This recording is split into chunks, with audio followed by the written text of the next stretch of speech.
svetlem sončnem gozdu se je povečala družinica srnjakov. Eden od njih je bil Bimbo, ki se je rodil zadnji. Bil je zelo drobcen, majhen, mislili so, da bo vedno tak, ampak čez čas je postal močan in krepak.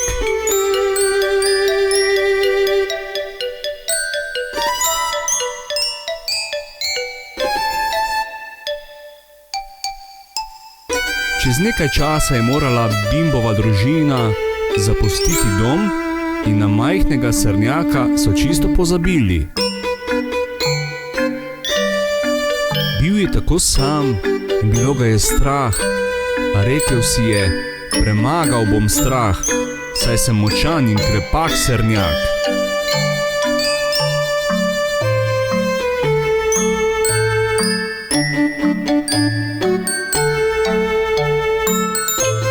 Tako se je podal na lov za hrano, iskal je prijatelje, ki pa jih je tudi našel.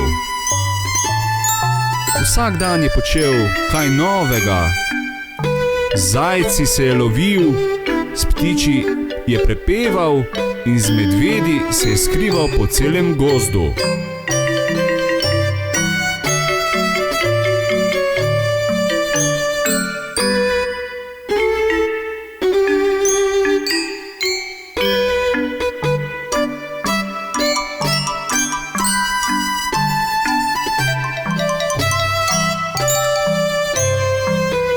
Minili so dnevi in meseci, mali Bimbo pa je postal čezdalje močnejši, seveda je bil najbolj podoben očetu.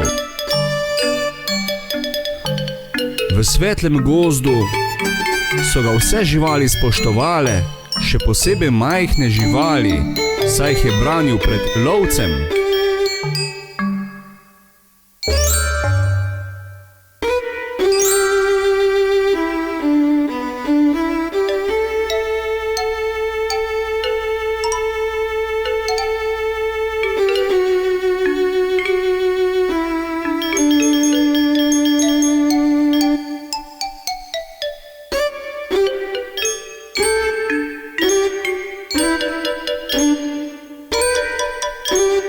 Nato pa je na zimski dan naletaval sneg, na vratih pa je nekdo pozvonil.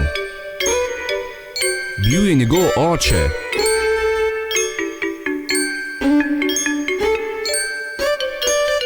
Zelo se ga je razveselil, oče pa je mislil, da je zgrešil vrata.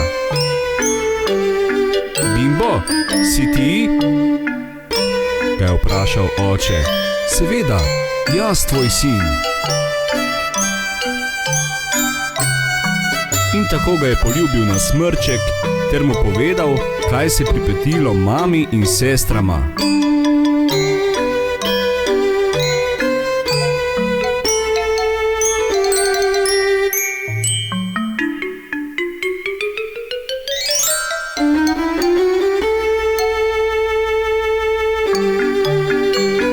Bimbo je s solznimi očmi poslušal in rekel samo, da imam jaz tebe, dragi oče.